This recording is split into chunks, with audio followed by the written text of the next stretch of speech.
ભાભી, સાંભળો છો કે નહીં? આ શું રૂમમાં બેસી અંગ્રેજીની ચોપડી વાંચ્યા કરો છો? હજી શાક સુધારી નથી? ચૂલા પર દાળ મૂકી નથી? એ બધું કોણ કરશે? તમારો બાપ? તમારી જીભ આજે આટલી બધી કેમ છૂટી થઈ ગઈ છે? હું જીભ છૂટી નહીં રાખું તો તમે તો આગળનો દાંત વાળશો, દાંત. થોડા દિવસમાં જ તમે મારા ભાઈને તમારો ગુલામ બનાવી દીધો છે. વાત વાતમાં તમારું જ ઉપરાડું લે છે. પણ હવે એવું આ ઘરમાં નહીં ચાલે. તો આ ઘરમાં હવે શું ચાલશે? શું ચાલશે? ઓહો, અભિયાન તો જુઓ. આનું અભિયાન તો જુઓ. ભાભી, આ ઘરમાં તમારું નહીં ચાલે. સુધાબેન, એમ વાત વાતમાં રાતાપીડા ન થઈએ. હું રાતીપીડી થાઉં છું? મરચા શા માટે ઉડાડો છો? ઓહો, હું મરચા ઉડાડું છું? એમ દીવાની દાજે કોડીએને બટકો ન ભરીએ. હું દીવાની દાજી કોડિયાને બટકું ભરું છું? ના, કોડિયું તમને બટકું ભરે છે. ઓહો, જીભડી તો જુઓ. આની જીભડી તો જુઓ. હું કેટલાય દિવસની રાહ જોઈ રહી હતી કે મારા ભાઈ ક્યારે બહાર ગામ જાય અને ક્યારે તમારા ગોટપીટિયા જ્ઞાનનું અભિયાન ઉતારું. સારું થયું કે મારા ભાઈને ઓફિસના કામેથી 2 મહિના બહાર ગામ જવાનું થયું. ભાભી, 2 મહિના તમે મારી હાથમાં જ છો. જો તમને સીધા દૂર ન કરી દઉં ને તો મારું નામ સુધા નહીં.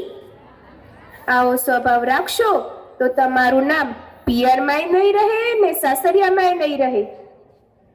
ભાભી, આજકાલ તો ભણેલી રોજ દાટ વાળવા બેઠી છે. એ તમને નહીં સમજાય. એટલે શું હું મૂર્ખી છું? એ પણ તમને નહીં સમજાય. તો સમજાશે શું? એ તો મને નહીં સમજાય. ઓહો, નહીં સમજાય, નહીં સમજાય, નહીં સમજાય. એટલે અમારું ભેજું પડી ગયું છે ને તમારું ચડી ગયું છે, કેમ? સુધાબેન, તમે 10 ચોપડીઓ ભણીને નિશાનને નમસ્કાર કર્યા એટલે બાકીનું મગજ કોરું રહી ગયું. ભણ્યા હોત તો તમારામાં આજે આવી બુદ્ધિ ન હોત. મને બુદ્ધિ વગરની કહો છો? મને ઘરકામ કરવું નથી, ખુરશીમાં બેસી ચોપડી વાંચ્યા કરવી છે ને પાછા મને બુદ્ધિ વગરની કહો છો? પરણીને આવ્યા પછી થોડા જ દિવસમાં મારા ભાઈને પણ ફેરવી નાખ્યો છે. મારી બા તો તમને કાળઝાળ જેવી જોઈએ છે. એમાં એનો વાંક નથી.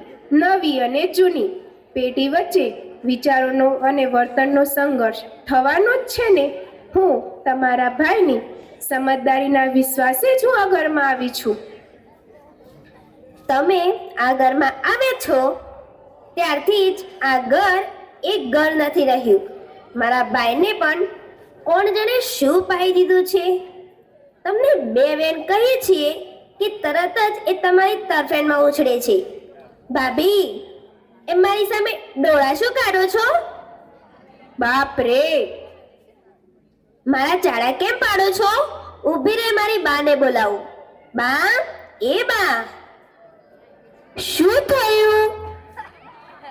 ભાભીએ મને ચૂંટલો ભર્યો. હે? ચૂંટલો ભર્યો? મારી દીકરીને ચૂંટલો ભર્યો? તારાથી ચૂંટલો ભરાય કે રીતે? તું તો આગળની વહુ છે કે સાત ભાવની દુશ્મન? સુધાબેન, મેં તમને ચૂંટલો ભર્યો? અરે, મને ચૂંટલો ભર્યો ને ઉપરથી મને જ કહો છો કે મને ચૂંટલો ભર્યો? ક્યાં ભર્યો? અહીં, અહીં. જુઠ્ઠું ન બોલો. અહીં નહીં પણ અહીં. ઓ બા, બા હું મરી ગઈ. જો જો, તારા દેખાતા જ મને બીજો ચૂંટલો ભર્યો. ઓ બા, તું આ બધું કેમ સહી લે છે? કાલ ઉઠીને મને ઝેર દઈ દે છે, ઝેર. સુધા, બોલાવ તારા બાપને બોલાવ.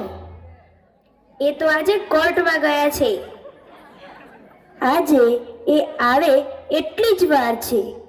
એ પણ મારા વહુ ગયેલા છોકરાની જેમ આ વહુનો વાંક જ નથી કાઢતા. જ્યારે કહીએ ત્યારે એમ જ કહે છે, તમે આ ભણેલી વહુને નહીં સમજી શકો. હાય રામ, આજે ચૂંટલો ભર્યો, કાલે કોણ જાણે શું ભરશે. સાસુજી, તમારી દીકરીને જુઠ્ઠું બોલવાની કુટેવો છે. મારી દીકરીમાં કુટેવ છે? મારી દીકરીમાં? તમારામાં પણ છે. હાય હાય, આ તે વહુ છે કે પછી દુશ્મન? દુશ્મન, દુશ્મન. હું તમારી દુશ્મન નથી, તમે પોતે જ મારા દુશ્મન છો. સુધા, બોલાવ તારા બાપને બોલાવ. પણ એ આજે કોર્ટમાં ગયા છે. બા, મેં આ ભાભીને એમ કહ્યું કે ત્યાં નવરા બેઠા ચોપડી વાંચો છો તો શાક સુધારી નાખો ને. તો મને કહે છે કે હું શાક નહીં સુધારું. સુધાબેન, હજી તમારું જુઠ્ઠાણું ક્યાં સુધી ચાલુ રાખશો? તમે રસોડામાં જઈને જોઈ આવો, મેં શાક ક્યારનું સુધારીને રાખ્યું છે. હવે તો મેં સુધાર્યું છે. બા, હું શું કહું છું, ભાઈ 2 મહિના બહાર ગામ ગયો છે તો આ ભાભીને 2 મહિના એના બાપને ત્યાં આજને આજ મોકલી દે. પ્રથમ તમારું ઘર તો સંભાળો. તમે પરણ્યા છો, તમારા પતિ બેકાર છે, છતાં તમે ત્યાં તમારું ઘર સંભાળવાને બદલે અહીં ચાલી આવ્યા છો અને તમારા પતિને ખબર સુદ્ધા પૂછતા નથી. એટલે એટલે એટલે તમારે મને ઘરમાંથી કાઢવી છે? એ આ ઘરમાંથી બધાને કાઢવા જ માંગે છે. એ મારા દીકરાના કાન ભંભીરીને જુદા થવા માંગે છે. પણ દક્ષા, હું બેઠી છું ને ત્યાં સુધી તારું કંઈ ઉપજાવાનું નથી. હું તારા સસરાને ના જ પાડતી હતી કે આવી બી બોડેલી છોકરીને ઘરમાં લાવશો જ નહીં. આવી બી ભણેલી છોકરીઓ પરણીને બીજા જ મહિને જુદી થઈ જાય છે. પછી તેમના બસબણને પણ મુઠ્ઠીમાં રાખીને આખા ઘરમાં તેમનો જ રાજ ચલાવે છે. સાસુજી, બીજા કોઈના સાંભળતા આવા અછબડા વાળશો નહીં. બી બોલશો નહીં. BAMA બોલજો. બસ બેન નહીં, હસબન્ડ. હવે જોઈ તું ભણવાવાળી છે તે. તું મારા અંગૂઠાના વેત જેવડી છે ને વહુ મને શીખવાડે છે. સાંભળ, આજે ઘરના બધા જ માણસોની રસોઈ તારે જ કરવાની છે. એ નહીં બને. શું બોલી? નહીં બને? ના ના, નહીં બને. આવી જ રીતે આપણા સંસારમાં ઘરની વહુને ત્રાસ આપી આપઘાત કરાવે છે. સાસુજી, ઘરના દરેક માણસ પોતાનું કર્તવ્ય સમજી ઘર ચલાવે તો એ જ ઘર સ્વર્ગ સમાન બને છે. સાસુઓને પોતાનો પ્રતાપ દર્શાવવાનો ને વહુ પાસે બધું જ કામ કરાવવાનો શોખ હોય છે. એમાંય જો એને આ અભણ દીકરીનો સાથ મળે છે તો એ બિચારીના દુઃખનો પાર જ રહેતો નથી. પણ સાસુજી, એ દિવસો ગયા. ઘર શાંતિપૂર્વક ચલાવવું હોય તો બધાને કામ વહેંચી લેવું જોઈએ. મૂંગી મર! તું મને શિખામણ આપનારી કોણ? તું મારી સાસુ છો કે હું જ તારી સાસુ છું? લીલાબેન, ઓ લીલાબેન! અરે, આ તો ચંચળબેન આવ્યા. એ તો આવતીકાલે આવવાના હતા, તેને બદલે આજે આવ્યા. હવે શું થશે? ચંચળબેન શા માટે આવ્યા? એ પંચાયત કરવાની તારે શી જરૂર? એમની દીકરી સાથે મારા નાના પુત્ર પ્રફુલ્લની સગાઈની વાત ચાલે છે. એ આપના પુત્ર પ્રફુલ્લ સાહેબ તો ક્યારનાય ઘોરે છે. મોંઘી રહેજે.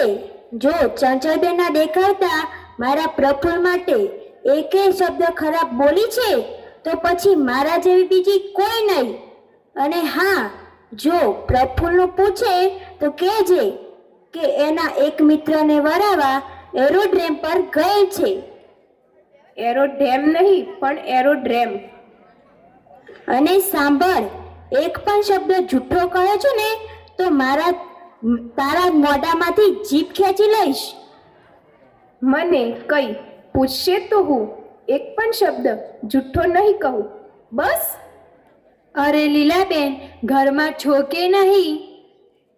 અરે ચંચળબેન, આવો આવો.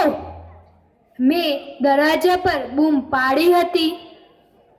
હે લ્યો, કહો, તમે બૂમ પાડી હતી? અરે હા, અમારા ઘરમાં રેડિયો ચાલુ હતો, હાલ જ બંધ કર્યો છે. બેસો ચંચળબેન, અહીં સોફા પર બેસો. અરે વહુ, ચા નાસ્તો લાવજો. ના ના ના, ચા નાસ્તાની માથાકૂટ કરશો નહીં. અરે સુધા, પાણી લાવ. ના ના ના, મને અત્યારે તરસ નથી લાગી. આ તમારી દીકરી સુધા છે? હા, બહુ ડાઈ, બહુ સારી, કામકાજે તો એવી હોશિયાર કે બસ પૂછો જ નહીં. અને આ તમારી વહુ છે?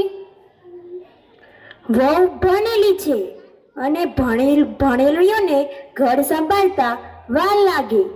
પરણીને આવી હોય તો એમને શરૂમાં તો એમ જ લાગે કે પતિના ઘરે નહીં પણ કોલેજના ક્લાસમાં છે. જુઓ ને, મારે દીકરીની સગાઈ કરવી છે. દીકરી દઈને દીકરો લેવો છે. હાસ તો. અને દીકરીને સારું ઠેકાણું મળે એના જેવું બીજું સદભાગ્ય કયું? મારા પ્રફુલ્લ માટે મહિનામાં 4 માંગા આવે છે. નહીં બા, મહિનામાં 8-10. આપણે આપણા રૂપિયાના વખાણ કરવા જ નહીં. સાચું કહું તો મોટા મોટા ભૂંગળાવાળા પણ માંગા આવે છે. ભૂંગળાવાળા એટલે કે મિલવાળાના. મારી બા મિલવાળાને પુંગળાવાળા જ કહે છે. સારો છોકરો હોય એટલે માંગા તો આવે જ ને. મારો પ્રફુલ્લ 100માં 1 જેવો છે. નહીં બા, લાખોમાં 1 જેવો છે. પેલો ઘરઘરા દાસ મારા પ્રફુલ્લ હારે એની દીકરીની સગાઈ કરવા અમારે ત્યાં સવાર સાંજ આંટા ખાય છે. ઘરઘરા દાસ. ગળગળાદાસ નહીં, ગંગાદાસ. મારી બા એને ગળગળાદાસ કહીને જ બોલાવે છે. દીકરા દીકરી કુંવારા હોય ત્યાં માંગા તો આવે જ કરે, પણ મારી દીકરીને મારે આંખ મીચીને પરણાવવાની નથી. મારી ચેતનાએ આ જ વર્ષે કોલેજમાં MA નો અભ્યાસ પૂરો કર્યો છે. દીકરીને પરણાવી હોય ત્યારે સોગરને ગારીને પાણી પીવું. હું આ દક્ષાને જ પૂછું, દક્ષા ઓ દક્ષા, તારા દિયર માટે તારો શું મત છે? આહાહા, જોયું ને, એમાં પૂછવા જેવું કોઈ હોય જ નહીં. પણ આહા એટલે શું? આહા એટલે ઓહો. કેમ દક્ષા? હાસ તો, હું આજે જૂઠું બોલવાની નથી. તમે જ મને આજે શબ્દ સાચું બોલવાનું કહ્યું છે. બા, ઓ બા, હું આવું ત્યારે. દક્ષા, તો તું જ કહે, તારા દિયરમાં કાંઈ કુટેવ છે? એક પણ નહીં. જોયું, મારો પ્રફુલ્લ એટલે 100 ટંચનું સોનું. ચંચળબેન, તમે બેસો, હું દક્ષાને કહું ચા બનાવી. ચંચળબેન, તમે દક્ષા જોડે વાતો કરો, હું સુધાને કહું ચા મૂકે. હા તો દક્ષા, એ પ્રફુલ્લચંદ્ર ક્યાં છે? સૂતા છે. 10 વાગ્યા, હજુ સૂતા છે? ક્યારેક તો એ 2 સવાર સુધી સૂઈ રહે છે. 2 સવાર સુધી? એનું કારણ શું? આમ ખાસ નહીં, રોજ વહેલા ઉઠે, પણ કોઈ વખત જ્યારે નાઇટ ક્લબમાં જાય છે ત્યારે મોડા ઉઠે છે. નાઇટ ક્લબમાં જાય છે? રોજ નહીં, જુઓ ને, એ લાગ વખતથી સરકારી ખાતામાં નોકરીમાં રહ્યા છે અને એ એવા ખાતામાં રહ્યા છે કે લોન્ચ રશવત સહેજ મળ્યા કરે. એટલે જ્યારે મારા દિયરને 200-300 રૂપિયા લોન્ચ રશવતના મળ્યા હોય ત્યારે નાઇટ ક્લબમાં જાય. તે પ્રફુલ્લચંદ્ર સરકારી નોકરીમાં લાંચ ખાય છે? રોજ નહીં, બનતા સુધી તો લાંચ લેતા જ નથી, પણ એની કોઈ સ્ત્રી મિત્રને નાઇટ ક્લબમાં, સિનેમામાં કે નાટકમાં લઈ જવી હોય ત્યારે જ લે છે. શું પ્રફુલ્લચંદ્ર સ્ત્રી મિત્ર સાથે નાઇટ ક્લબમાં જાય છે? આમ તો તે ત્યાં જતા જ નથી, પણ ક્યારે નાઇટ ક્લબમાં જઈને સ્ત્રી મિત્ર સાથે ડેન્સ કરવો હોય ત્યારે જ જાય છે. હે એ સ્ત્રી મિત્ર સાથે નાઇટ ક્લબમાં ડેન્સ કરે છે? ના, આમ ખાસ તો ક્યારેય નહીં, પણ રાત્રે સ્ત્રી મિત્ર સાથે ચાંદનીમાં દરિયા કિનારે ફરવા ન ગયા હોય ત્યારે જ ડેન્સ કરવા જાય છે. એને ડેન્સ આવડે છે? આવડતો નથી, પણ ક્લબમાં જ્યારે સ્ત્રી મિત્ર સાથે ઊંચી કિંમતની વિસ્કી પીએ છે ત્યારે જ નાચવા લાગે છે.